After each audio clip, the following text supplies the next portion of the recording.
again to the phone for the third time, and for the third time, he was told that 411 had no listing for that restaurant. Charlie insisted that they would find it, so he kept calling, each time in a different accent. One time he sounded British, another time he spoke a mix of Spanish and English. Next he called and pretended to have a panic attack when the operator said she couldn't find the number. After the 11th call, my cousin got through to Devonza's and was finally able to order his food. Comical moments like this one helped me keep my composure during the difficult 2 weeks I spent with my aunt, uncle, and 3 cousins in Utah this summer. In May of 2010, my Aunt Melanie was diagnosed with stage 3 colon cancer.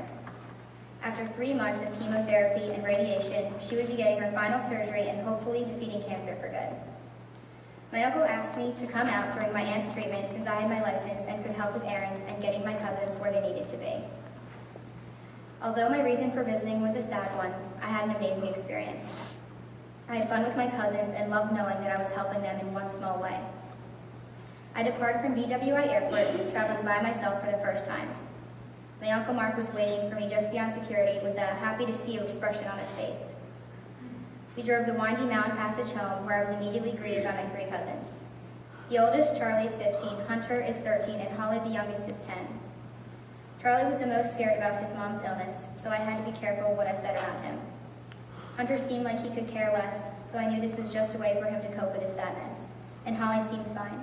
As the youngest and most sheltered, she assumed her mom would be okay and wanted to talk openly with me about Aunt Melanie's situation.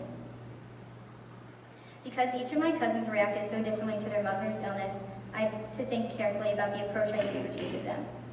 What we all understood in our own way was the seriousness of their mother's illness and the fact that she could die. My job was to take care of and be company for my cousins during the next 13 days. This meant everything from driving them around to hanging out. Although I had to be responsible, I also got to be their cousin.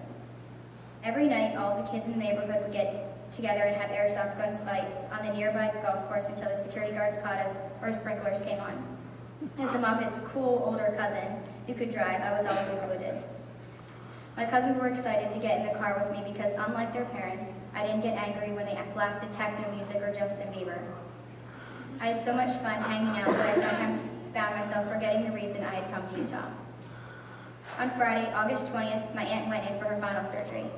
By then, I had been in Utah for 5 days, and my cousins and I had already grown so close. I was getting the hang of driving and finding my way around a new place. Aunt Melanie had to stay in the hospital for a week after her surgery, and my uncle stayed with her day and night.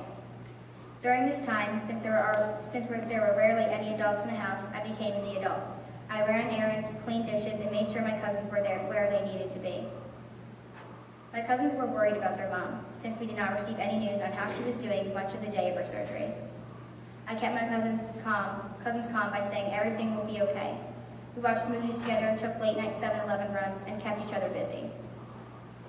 The next few days, my aunt was still in the hospital, and because of the medication, not acting like herself.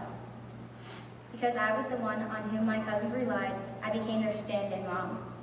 A responsibility like this had never been placed on me before, but I took it on and did the best that I could.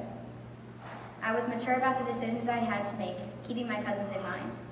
I could not always be the fun, carefree cousin that I usually was. I had to be responsible. The day before I left, I dropped Holly off at school and went down to the hospital to see my aunt. She was doing a lot better than she had been and was able to walk around the hospital. The oncologist came in and said that, from what they could conclude, the cancerous tumors were gone. My aunt still had 6 months of chemo and radiation ahead of her, which she is currently enduring. But the outlook seems good. Going from a stage 3 colon cancer diagnosis to no current sign of cancer was the best news my family had gotten in a while. I was excited that I got to leave Utah on a better note than when I had arrived. When it was time for me to leave, my cousins were sad to say goodbye. We had shared a tense and difficult few weeks together. I arrived at the airport at 8:15 to catch what should have been a 9:30 flight. I gave my uncle a kiss and hug goodbye, then walked through security to the terminal. The departure screen read, "Flight delayed."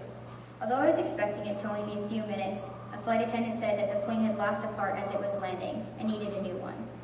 I realized my airport stay would be long. The flight did not actually leave until 2:30.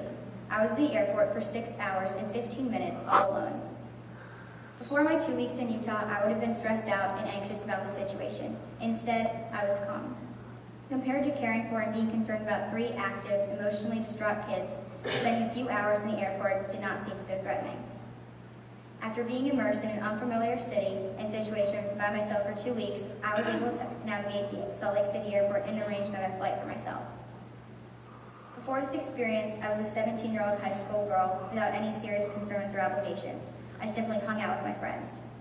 Staying with my cousins through their mother's surgery forced me into a position of responsibility and ultimately helped me grow up a lot.